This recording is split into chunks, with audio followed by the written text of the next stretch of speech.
David, good to see you again. Thanks, Bruce. Thanks for having me. I think you are reporting from location in Mauritius. Is that No, right? no, this is all about falsehoods that I think we're going to be Yeah, talking yeah, about. I'm yeah. in wet and windy Suffolk in England, in the United Kingdom. But I thought that as a backdrop today, I'd remind myself of those happy days on an island called Gan in the Maldives. We used to fly regularly through on our way to the Far East when Britain was protecting its little empire. Yeah, yeah. Well, while you are posing in the tropics, I am actually in a freezing cold winter storm in New Hampshire and trying to warm up with hot fluids. We have not been above freezing for many weeks here. It is beautiful, lots of snow, but it is very cold. Right. Well, we've had an unprecedented spell of rain. I think it's been raining for the last 30 days over here. So Yeah. the land drains are running and the roads are flooding. Well, I tell you what, I often say to my family, I would rather have snow than rain. Yeah, well, we used to ski when we were fitter and younger, but I think those skiing days have gone now. Oh, Um, I don't I know. just I I I don't describe know. myself as in the autumn of my years. I don't know. Well, you'd be very welcome to come and try the ski slopes of New England. They are fantastic this year. This year is a particularly good season for it. But we digress. We're going to talk about the machinations, the fakery, the scandalous divergence into back into the European Union by the Keir Starmer administration. What is going on are the normal machinations that come out, different reports from people about we need to have trade with the Europeans. Great. That's what we went into the European Union to do in the first place. But for defence, the European Union that has got no soldiers, no sailors, no airmen, no tanks, no aircraft, and no ships, is basically trying to say we will collect the tax from European countries, and for that we're going to take over control of all European defence and foreign policy. Uh, Based on what Donald Trump has said, is you Europeans need to start paying your way for defence, and you can't freeload on the back of Uncle Sam, which is what every American president since Eisenhower has been telling Europe since the formation of NATO. Uh, but of course, the European cuckoo would like to get the Americans a little bit out of the NATO nest. They're really playing hard on Donald Trump saying you've got to pay more for your defence because we can't support you in the same way that we've done. We've got our own problems, and we've also, it's not just the North Atlantic, because NATO stands for the North Atlantic Treaty Organization. They've also got to deal with the Pacific, which is of equal importance to America. But if the European Union create a situation where the Americans take less interest in NATO and they usurp the American position, then if the Americans pull out a little bit, they pull out with real ships, real aircraft, real tanks, real men. Whereas all we'll get from the European Union is a load of unelected pen pushers who will write streams and streams and streams, but haven't got size 10 boots to put onto the battlefield. The Americans back up their support of Europe with machines and men. The European Union has none of that. They're just wanting to grasp power. And basically, the European approach to defence is undermining the current strength of NATO and trying to major on the wobble that Donald's uh, speeches have made and the way they're interpreted by our mainstream media. Uh, Right. that's a very important point for Americans to understand. Is it's all very well berating us to pay more, which we certainly believe we should, but it's being spun by the European Union and by the European Union supporters like Keir Starmer is we've got to do our own thing. We can't rely on the Americans. But if you hoist the Americans out of the nest, then the European Union itself brings nothing. It's the same soldiers from Germany, from France, from Britain that will be there. There'll be nothing added. The European Union has nothing in terms of defence. It's just Yeah. trying to take control.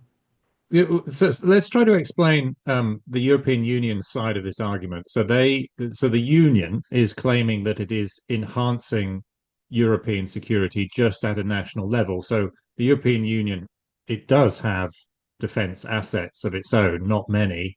It has a rapid reaction force, for instance, but No, it it hasn't. It has not got a rapid reaction force because the rapid reaction force are British soldiers, British sailors, not American, French and German. The European Union itself has nothing. It's the member states that actually have the tanks, the soldiers. But of course, the European Union is saying we'll collect the taxes and we'll take control of that. We'll take control of foreign policy and we'll take control of the defence. We will have the headquarters.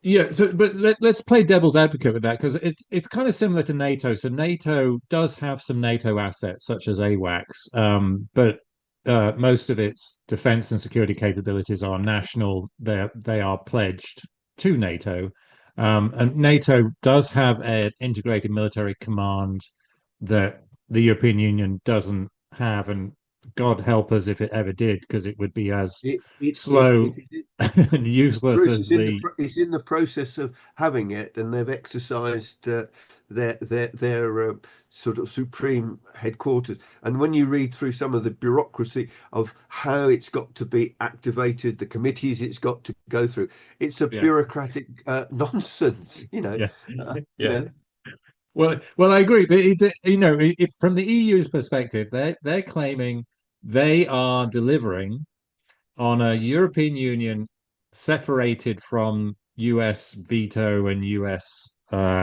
resourcing. The European Union is providing Europe with an alternative to NATO or a complement to NATO. It does have defense and security capabilities.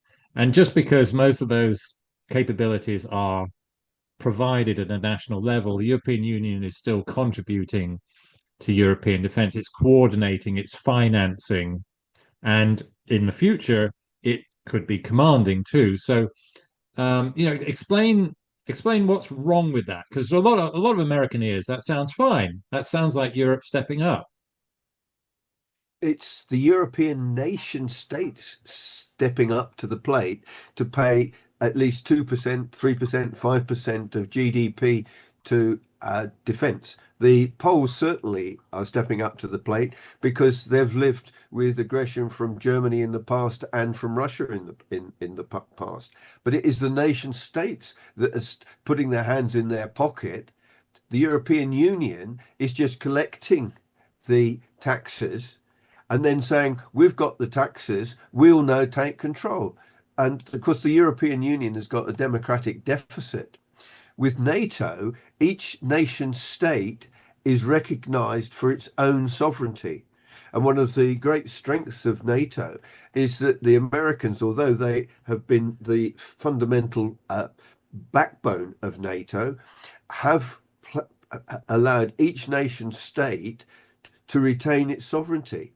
The Yeah, European Union, by contrast, with its federalising ambitions, wants to get rid of the European nation states to have a single federal state of Europe run by unelected apparatchiks. And that is the problem. The European Union is saying we are going to create defence research projects for the next generation of weaponry. We will have the intellectual property rights at the end of the day. Companies can come and apply to join it, and then we'll buy the weapons that you produce. So that'll give you a return. But of course, those companies are not realizing that they're giving away the expertise that they've built up over many, many years to be able to develop the next generation of weapons. And they're handing over the control of those weapons to a body that brings nothing to the defence table. What is on the defence table is already there. It's provided by the individual countries. Now, if those individual countries want to say we will give up our sovereignty to the European Union, that is their choice. But in this country, when we had our referendum back in 2016, 17.4 million Brits said, no, we want to take back control. And increasingly across Europe, when you look at the election results from Germany, from France, from Holland, there is a surge of support for the national identity to be put back into politics and not to go along the federalizing ambitions of a few elites who haven't been elected who sit in Brussels. And Yeah.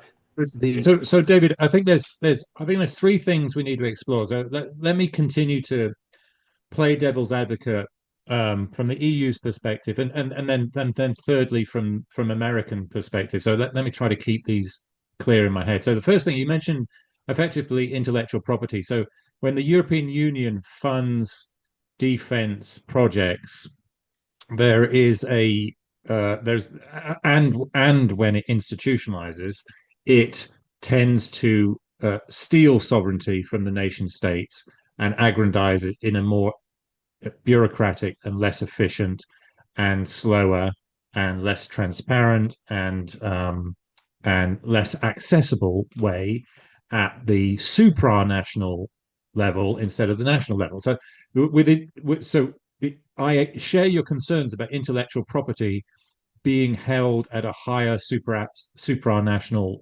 level.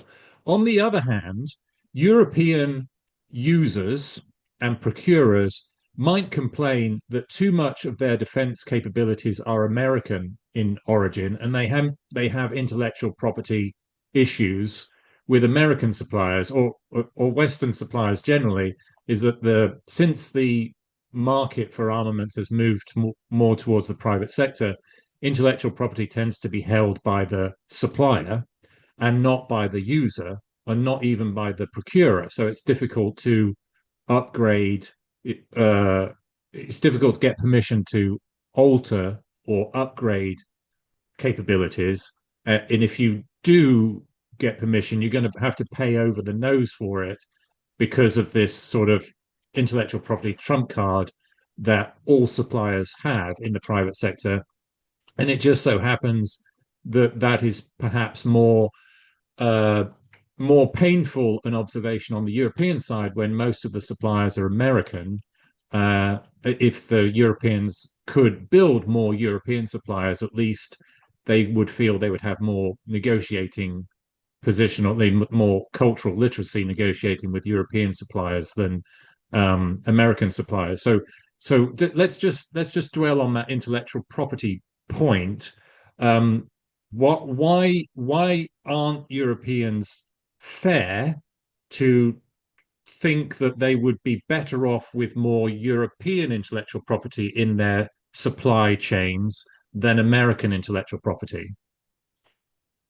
the Certainly the Americans are leading the way with the nuclear industry. There's only two nuclear powers in Europe, Britain and France, uh, and there's been agreements between those two and the states with, I think, Polaris and other missile systems.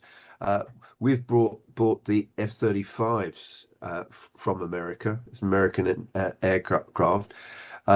The joint sort of Panavarian aircraft, the Tornado, is now going out of service. So we have produced some pretty good aircraft jointly together. But what we've done is those have gone into individual countries where the country has exercised its sovereign right over it. And we have cooperated. I mean, the French with Dassault have got a very good aircraft industry. We've had a very good aircraft industry. The Swedes had a very good aircraft industry with different Saabs.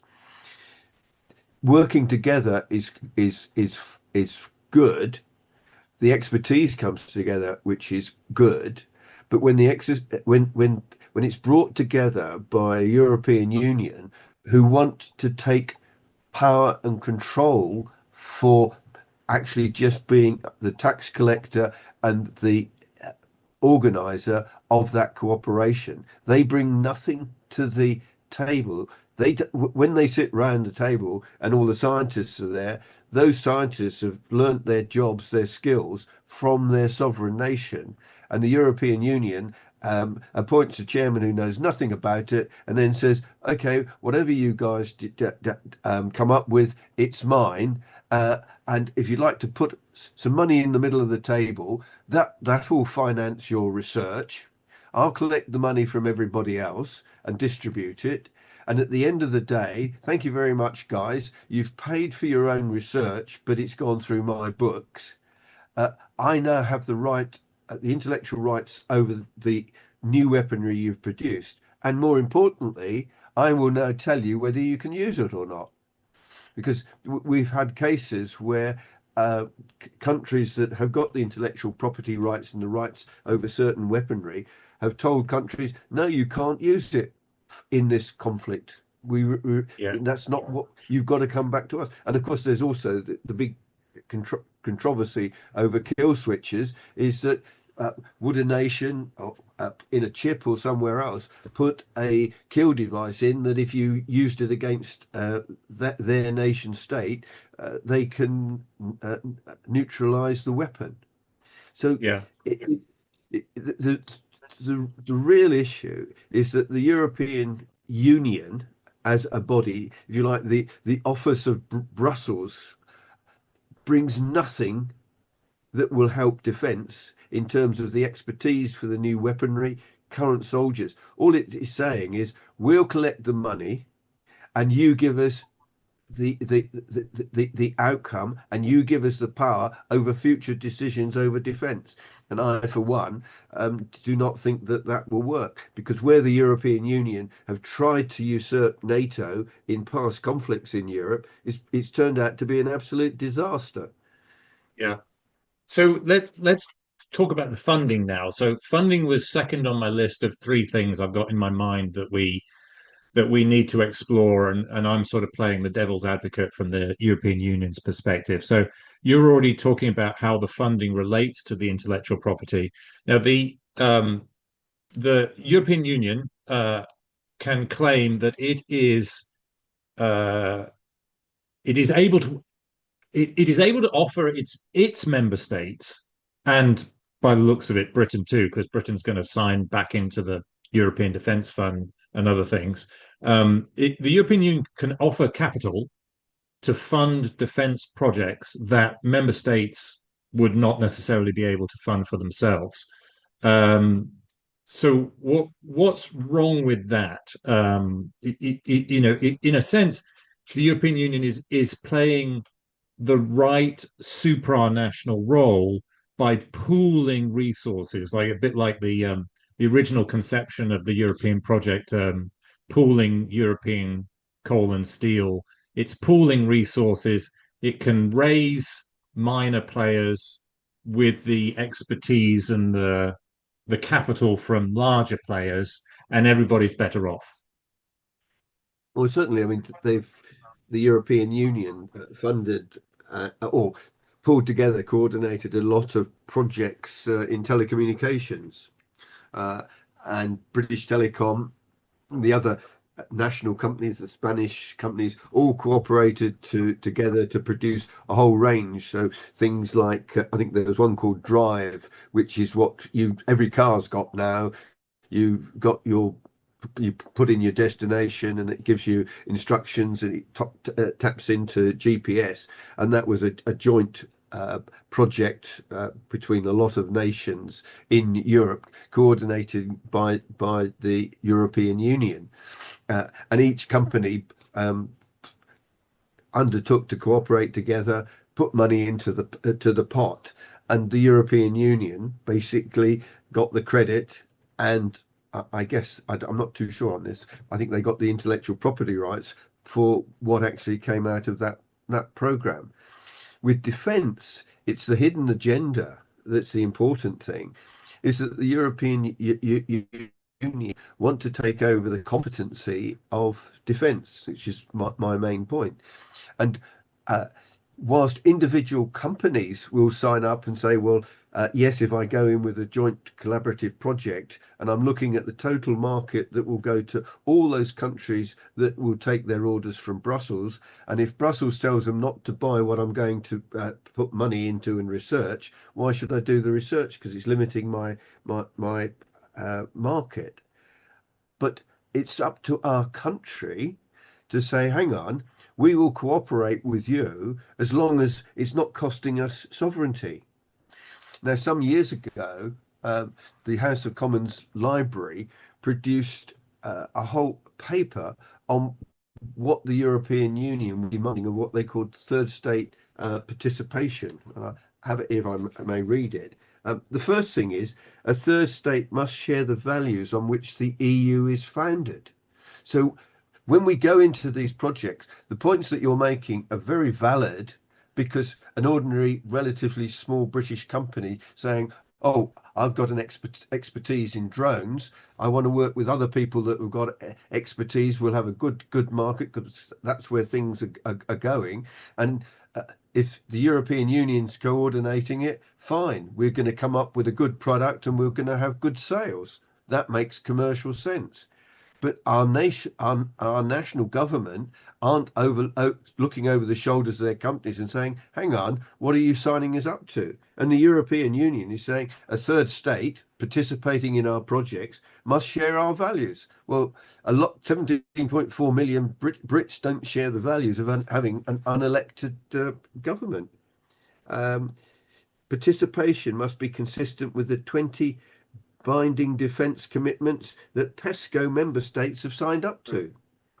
A Mm. third state must have an agreement in place to exchange classified information with the EU and an administrative agreement with the European Defence Agency. Now that's sending shivers through the American intelligence services, and the Five Eyes program is that the European Union, through these contracts, they might for the individual company make commercial sense, but the hidden agenda is that we're signing up to give secrets away. Now, our Five Eyes partners might say, "Well, hang on, we don't really want you sharing the intelligence that we're gathering with the European Union because it's not signed up to Five Eyes."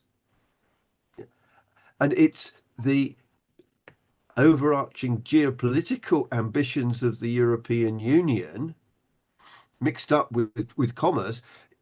You can make some sensible commercial decisions, but we're not getting out the hidden agenda from the EU, which is trying to use all these things to usurp more and more power from not only its own nation states, but through third state participation like the UK to get us to give up some of our sovereignty. And Yeah. people like Sir Keir Starmer and his advisors, and it's the same names keep cropping up from the people that I talk to, they're on board with it. And so other things that are happening, the scandals going on at the moment, are a happy distraction and a camouflage to all this stuff going on in the background. The companies are being encouraged to sign up to this, but the British people aren't being told about the hidden parts of the contract that means that we're signing up to share the European Yeah. Union values. Sorry, have I made that I, okay? I, I totally agree. Another thing that I've just picked, participation must not lead to the dependency on a third state or allow that third state to impose restrictions on the use of the developed capabilities. An article in Jane's Defence Weekly succinctly noted, in other words, the PESCO consortium will retain full control of all the project's intellectual property. Yeah. So we can have a guy that's pretty good at designing drones, goes in on one of these projects, thinks it's fine, and at the end he's finding that it, part of the contract is he can't then start saying what he wants to do with what he's just invented. Yeah. Well, we do need to talk about pesky pesco. I think this third, you tell me if I'm wrong, my impression is this third country clause is aimed at America.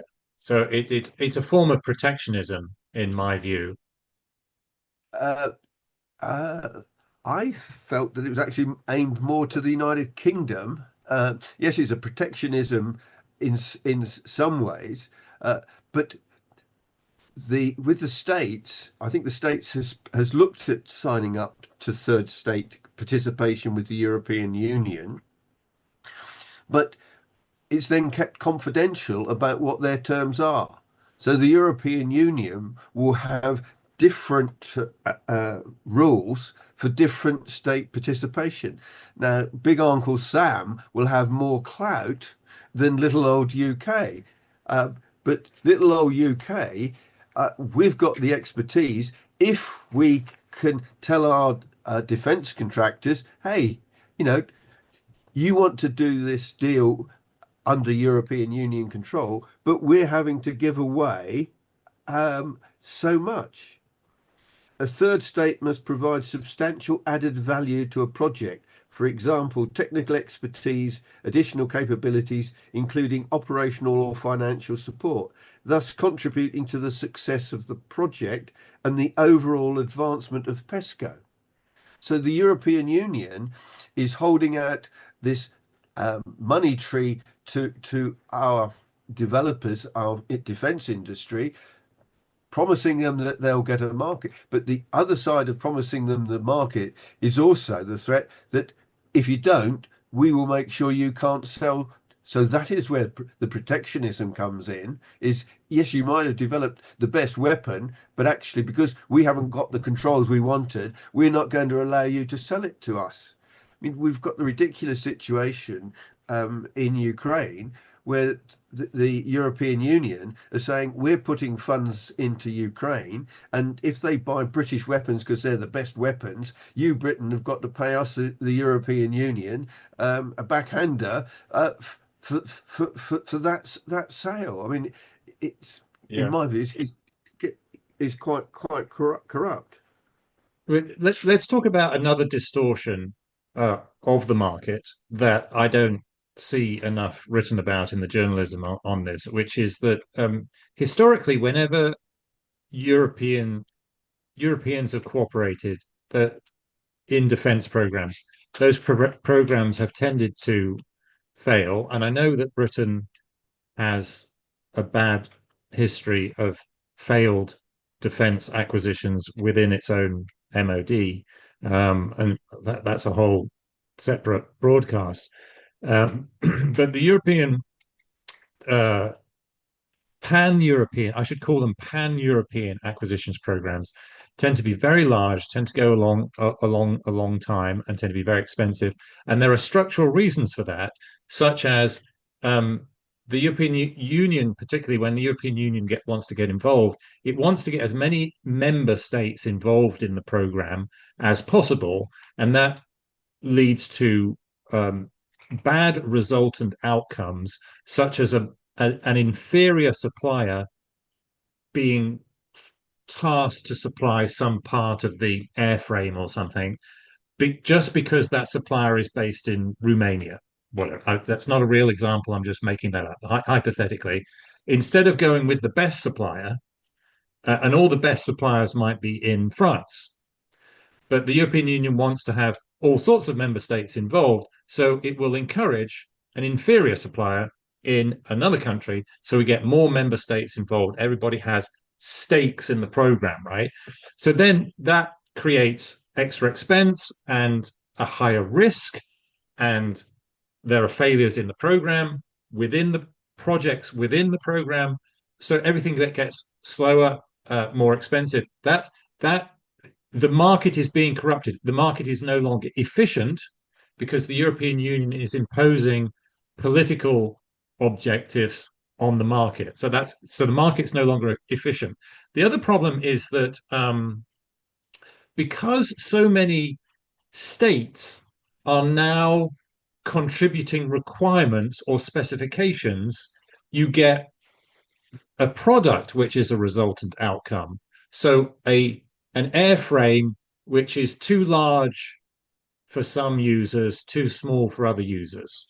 Yeah, just I mean that actually hits a real example. But this is the problem with any multinational defense cooperation, but it's particularly bad when the European Union gets involved because you no longer have markets driving that multinationalism. You have a supranational government driving that multinationalism, right? Yeah. And what's their priority is that it's driven by political motives. So if President Orbán is upsetting them from no, he's Hungary, isn't he? From if Hungary's upsetting them, and Hungary have got, in your mythical example, a good operator that produces lovely wings, but Hungary needs to be punished, then Hungary won't get it, somebody else will get it. So the European Union is using its central power position to create its power, to maintain its power. Um, in Europe, that we've had fallings out between the European Union and Poland and with Hungary, where the leaders of those countries have basically said, "Oh, we want our sovereignty." The Swiss, who are neutral, complained bitterly about the unfair pressure the European Union bureaucrats were putting on its financial system because it wasn't playing ball with the European bureaucrats. So uh, there's the expression, a camel is a racehorse designed by a committee. And so I think what you're really saying is when it comes to defence procurement, there'll be so many different people in there. Yes, we'll get a camel that will come out of it. Some of the best weapons that came out of the Second World War were sort of private enterprise. The Mosquito, the Wooden Wonder, was pushed privately. I think it was by de Havilland, That's and right. it was a fabulous aircraft. Where was it built? It was built around High Wycombe. Why High Wycombe?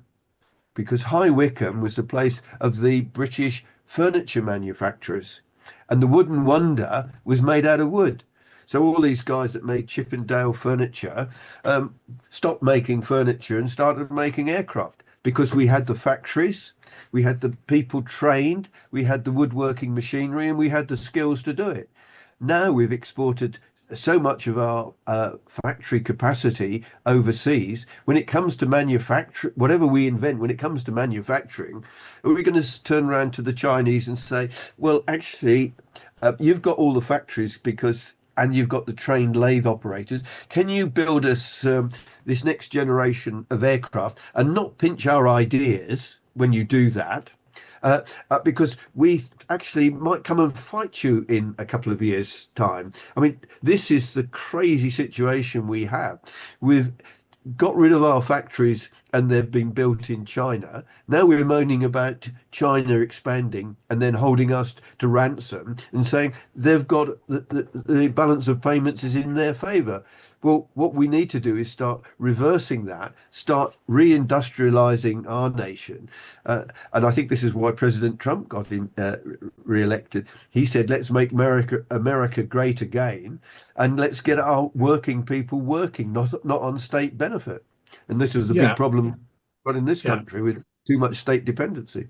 Yeah, and he also talked about onshoring or reshoring, so Right. bringing manufacturing back to the United States and also bringing intellectual property back to the United States, which is particularly relevant to the defense examples you were just given, because even if you don't have your airframe built in China or your wings built in China, you're probably getting your chips, your computer chips from China, Yeah. uh, or some of the electronics. And it's very difficult to spot spyware in hardware, Yeah. even if you are building the software in your own country, subject to very strict security controls. So you do. Trump is right. There are some things you do need to reshore back to your homeland, and Britain is not.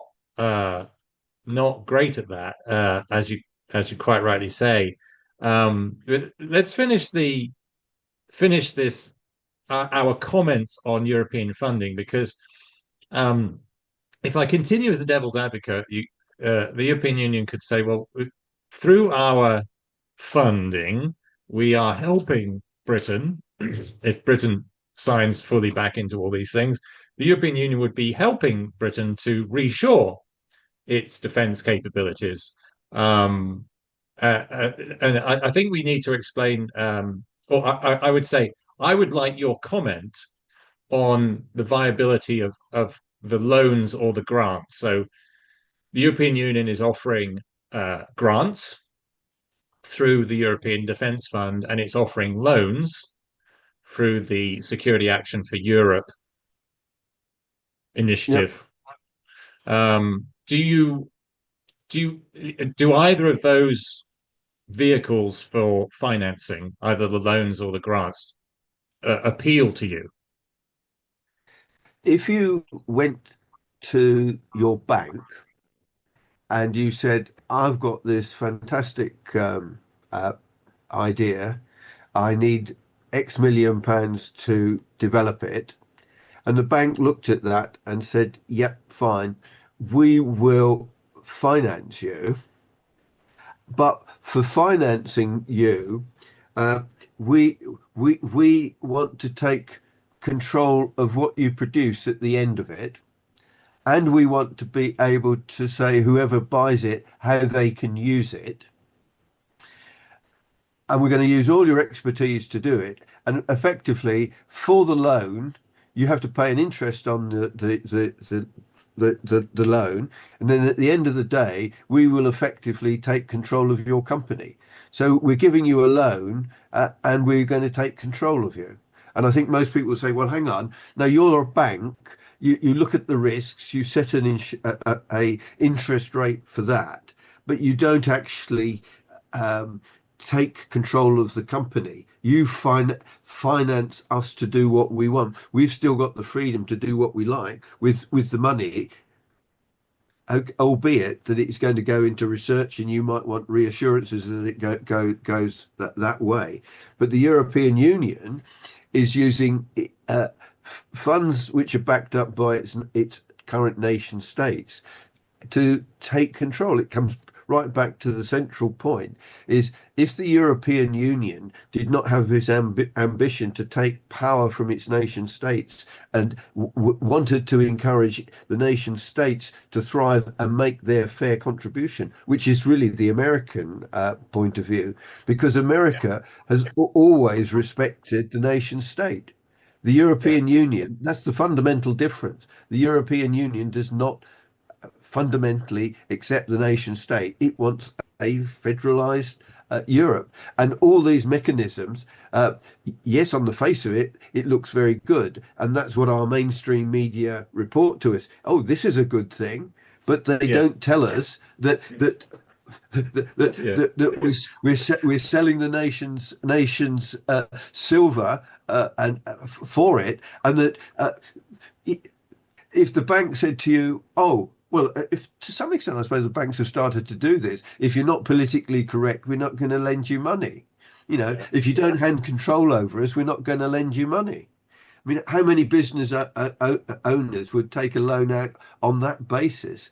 But of course, yeah, what you have is the business owners, the sales directors are keen to get their sales from the finished product.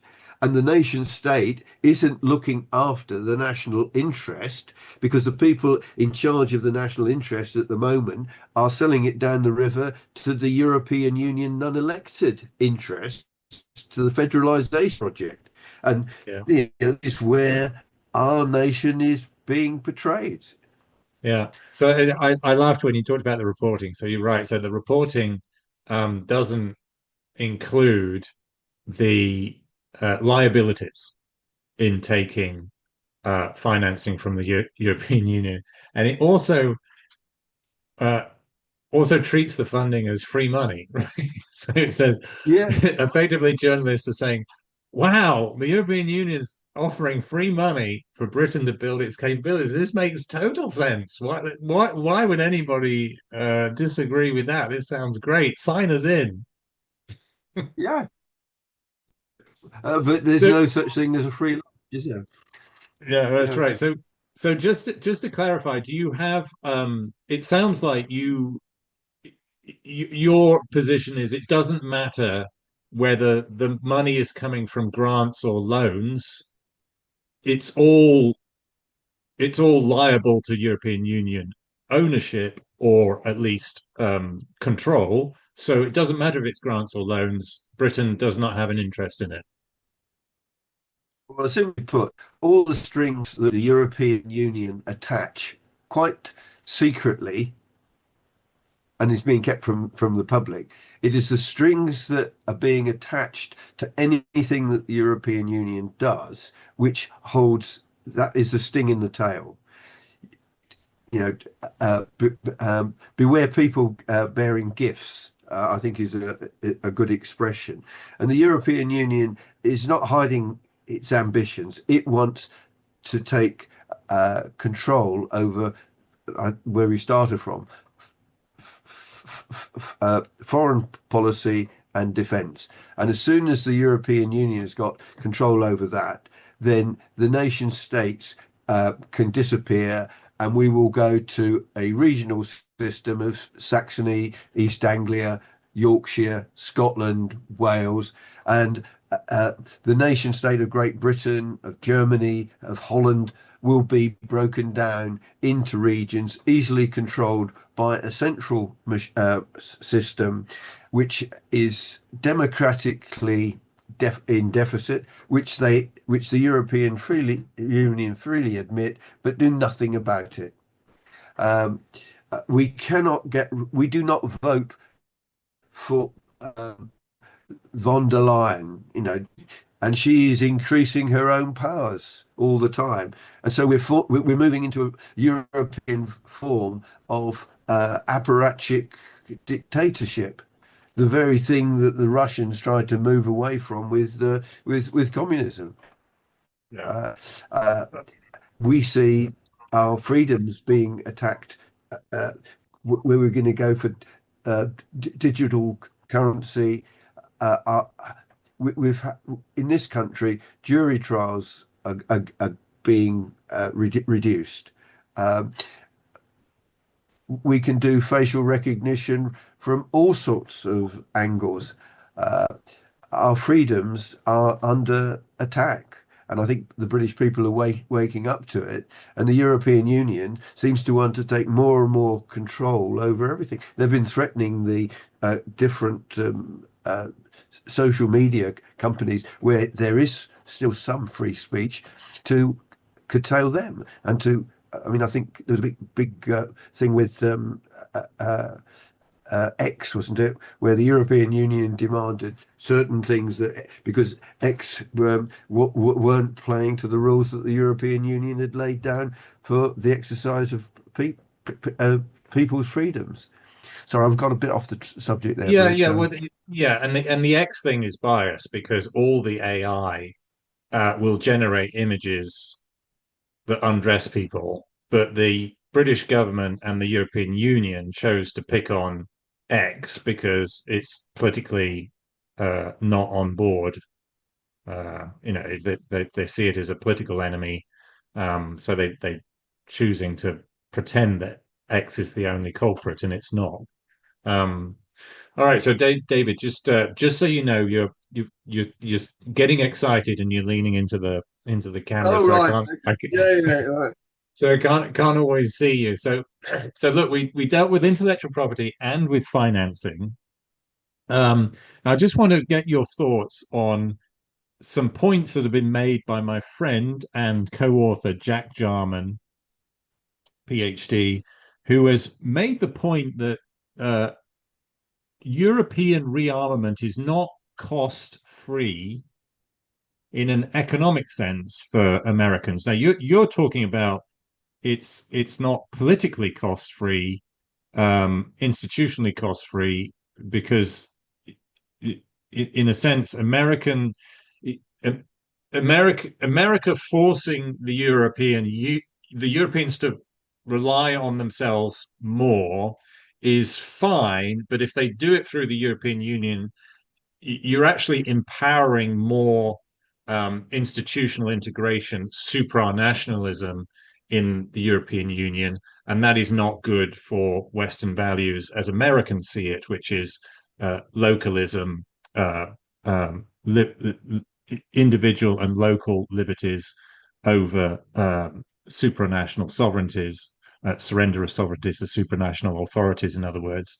So certainly politically, in political cultural terms, America, this current regime in America would not be happy with the sort of political direction that you're talking about.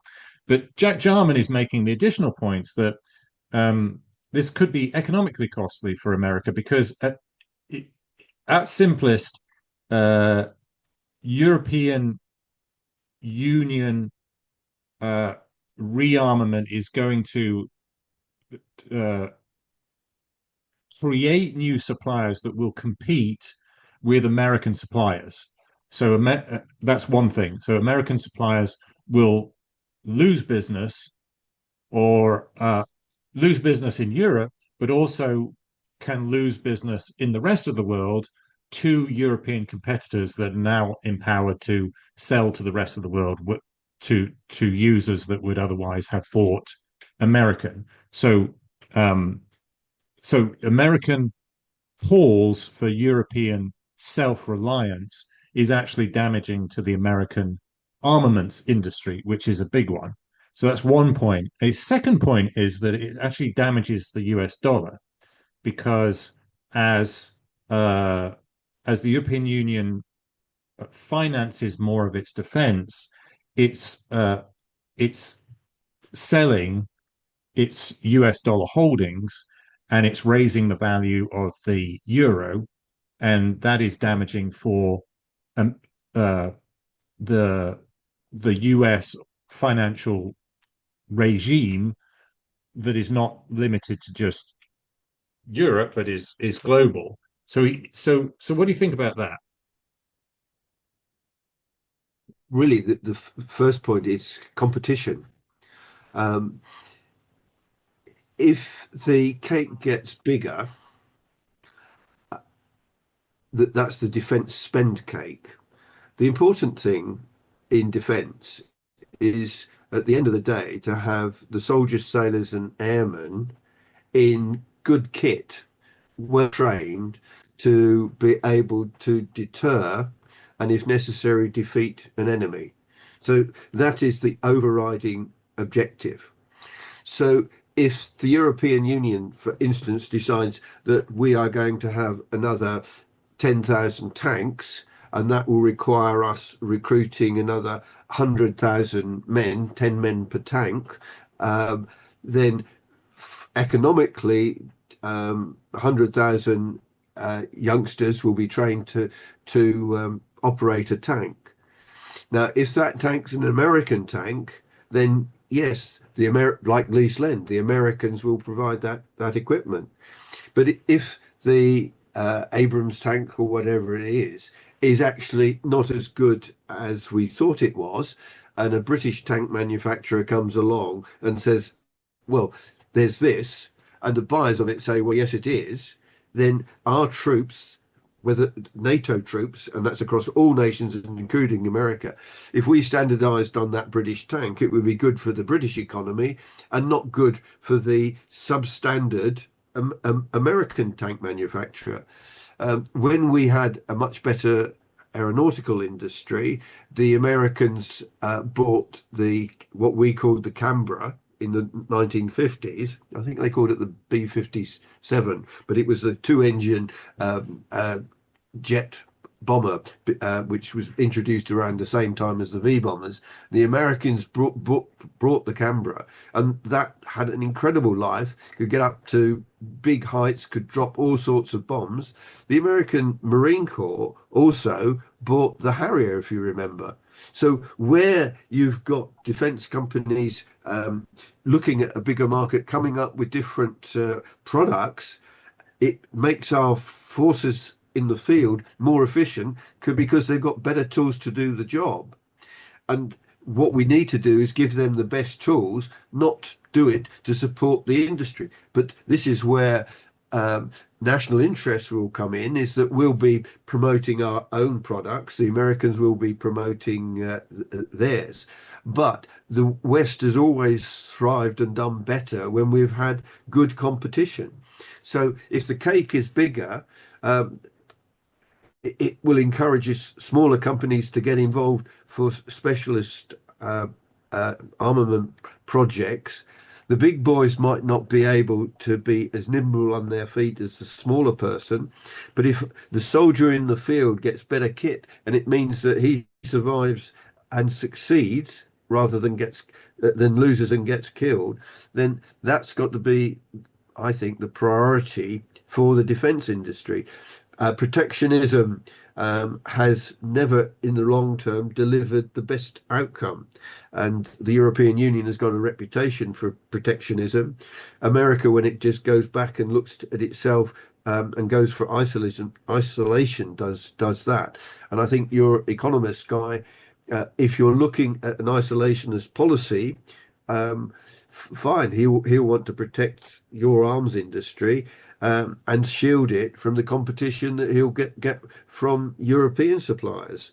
But the European suppliers have got to up their game, and they haven't been as advanced as the Americans. The Americans probably still have the march on us, but with more money going into the defence pot, it'll encourage more European companies to get into the game and come up with products which will win us wars. And that's got to be what the priority is. Have I answered the question? Yeah, You yeah. perhaps Thank want you, David. I'll go back. Thank you, sir.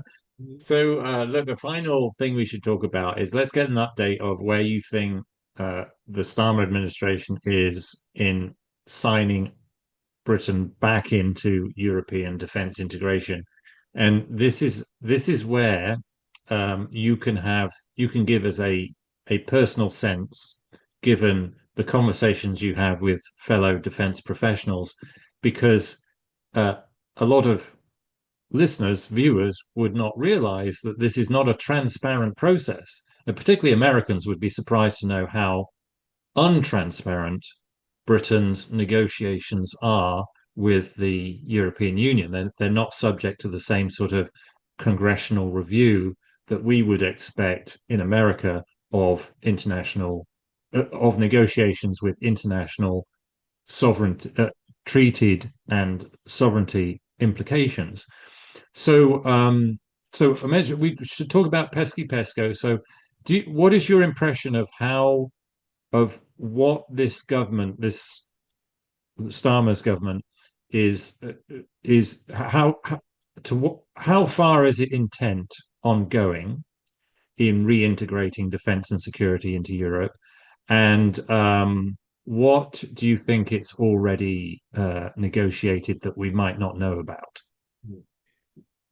My contacts are quite convinced that this government is absolutely intent on getting us committed to the European defence projects, using the very arguments that you've put is, oh, they're just coordinating things and not highlighting all the strings that are attached to it. The mainstream media are helping them in that request because we basically, as a nation, have never taken advantage of Brexit, and that this is a way to get us back in as a third state, which is against the majority will of the British people. So the intent was certain is there, and the expression which I've used with my colleagues is it's slowly catchy monkey. So they're making different comments about we need to do this because we used to call it NATO standard. We need to standardize the equipment. We need to make sure we have the market. The people who follow it very closely have seen it all before. Oh, this person has made this announcement, but that's the way they do it. They feed you this. um, produce a figure of 2 million, then come down to 1 million, and you think that you've won. Uh, they've seen it from the inside all before. So we think that the process to integrate us into these defence projects is much, much further advanced than we thought. The only good thing that's coming out of the distractions with Mendelssohn, who has resigned, the chief of staff, I think, has resigned today, of Keir Starmer, is that while Keir Starmer and the government is pulling itself to pieces, it probably can't get to grips with what we're doing and might not be authorising things. But the civil servants of the Ministry of Defence are on board with this, and they might see this as while the politicians are tied up fighting themselves, we can push this agenda through. And so um, my colleagues feel that uh, it is the Ministry of Defence civil servants who want to sign up with Europe. They have got the politicians playing along with them, and they need probably clearance. But like so many things in this country, we are not having good debates in the House of Commons. Um, Democracy has been reduced to you have your vote. Well, in our part of the world, we've even been denied our vote. They've postponed elections, the local elections, for a second year in Suffolk. So we've been denied democracy. And when a government starts denying democracy, you're getting moved into dictatorships. But the civil servants, um, from what we can see, certainly the Ministry of Defence ones, want to sign us up closer and closer to Europe, regardless of what the British people want to do. Uh, but it is slowly, slowly catchy monkey, and we will be tied down, kippered very nicely before the British people know it. And at the moment, we haven't got enough MPs to really raise this subject. There's so many other issues which they're interested in, but we're hopeful that we can up the political understanding amongst certain MPs to take on defence, start arguing that. But it's not very well understood by the British people. You talk about immigration, they can see it, they can understand it. But the slowly, slowly catchy monkey approach of integrating us back into the European Union under their control as a third state, uh, that hasn't got across to the British people. It hasn't got across to the MPs, but they've got a paper in their library if they cared to read it, which would spell out the dangers of all the strings that are attached to taking the European euro in loans for developing the next military hardware. Yeah. Well, I would think that the easiest thing for the public to latch onto in terms of data would be the cost of these programs. So I'm thinking a good precedent for that is the Starmer administration signing Britain back into the Erasmus student exchange program, where the government and then the mainstream media said, yeah, well, British students are going to have access to all these colleges and the European Union is going to fund it. That's a great deal. But then you point out that very few British students go to continental European colleges, but an awful lot of European Union students come into British colleges at British expense. So in net, the net flow costs Britain more. The more to more it costs Britain more uh, sorry, I'm saying that wrong. Most of the cost for educating students under the Erasmus scheme is actually educating foreigners in British universities at British expense. In addition to which, the Starmer administration promised to pay billions of dollars just for membership in the scheme. So I think that's the sort of arrangement that needs to be exposed in defence too, is that Starmer is so ideologically committed to reintegration, he will agree to ridiculous terms. So it's huge membership fees that other member states are not paying. for programs that largely benefit other states than Britain. Yeah. Well, the other thing, the history of defence projects, if you go back to uh, airborne early warning with Nimrods, if you go to the TSR-2 programs, you look at the two aircraft carriers that we currently have got, which couldn't go to sea because their propellers wouldn't turn round and the bearings weren't strong enough. Um, we had aircraft that were grounded. The Valiants were grounded when they couldn't go low level because the main spars were broken. Um, I flew in a Victor at low level for the 1970 Farnborough Air Show, and we basically cracked the main spar doing a practice in a gale, and we had to cover it all up because we didn't want the Victor fleet grounded like they'd grounded the Valiant fleet.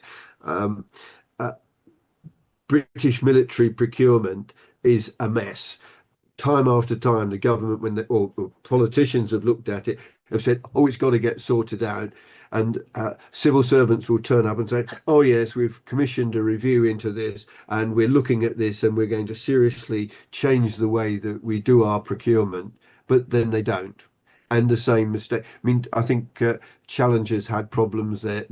A combat rifle they had didn't work when it got into the field. I mean, there's an absolute litany of defence procurement failures from the system, and when you've got so many players, I mean, we're not a camel won't it won't be a bloody camel. It was a racehorse designed by a committee. I think we'll finish up with a hippo designed by will be what will come out of it. Whereas what we really want is a racehorse. So the whole thing needs a major review, major uphaul. What most Americans don't get is that there's a difference between European and the European Union. Yeah, And the yeah, important point is that um, a significant number of Europeans do not support the European Union, but they are being sidelined in their own country because the current political parties uh, that are in charge of the nation states are complicit in selling their nation state sovereignty over to the European Union that has got a democratic deficit. That's the important point to get across. And so when Trump talks about Europe or European, I don't think he gets the nuance that is he talking about the European Union or is he talking about the citizens that make up Europe? yeah. It's a common problem in the English language, and even in Britain. And actually, I noticed in journalism, it's a deliberate ploy where pro EU journalists will talk about the EU and Europe interchangeably because they are pushing the idea that they should be one and the same and are one and the same. They don't like the idea of national sovereignty, so they'll just pretend that Europe, they'll talk about Europe says, meaning Brussels, the unelected bureaucrats in Brussels say. So it happens in Britain, and obviously it's more of a problem in American discourse where the conflation is more casual, it's less deliberate, more casual, and it's difficult to know what people's motivations really are. Yeah. Well, a friend of mine who's pro EU, we're just about still friends, I suppose. He was saying, "But I love French wine, French cheese, Oh God, what is and French that rose." stupid argument? Yeah, Right. And I yeah. said, I love, and You we can. sail quite regularly it round to Normandy, Brittany, and all there. I said, I love the French. I mean, we ski in France. We did ski in France. We sail around France. We've got a French boat. Love the French. Love their way of life and their disrespect for authority. Fantastic. Love their cheeses, their wines. But I hate the European Union. I mean, Yeah. and uh, and uh, I, if the European Union actually acknowledged the nation states, and that is would be for them a way that they could salvage something out of it, and then we would have the United States of Europe without a federal body that we effectively became like the United Nations is made up of nation states. If we had the United Nations of Europe rather than the United State of Europe, that is a model that I think a lot of people could go for because that would return democracy to the nation state. But of course, the globalists want something like the European Union so that they can control the people. But uh, but they've got rid of Klaus Schwab now, haven't they? So he was saying too many things. You'll own nothing and be happy, and that gave the game away a little bit, didn't it? Right. Yeah. Yeah. Right, are we done then, Bruce? Yeah. Yes, sir. I hope. I enjoyed it, David. Thank you very much. Let's Oh, good. think Well, about what we was can do next time. yeah, yeah. I'll come up with another scenery behind me.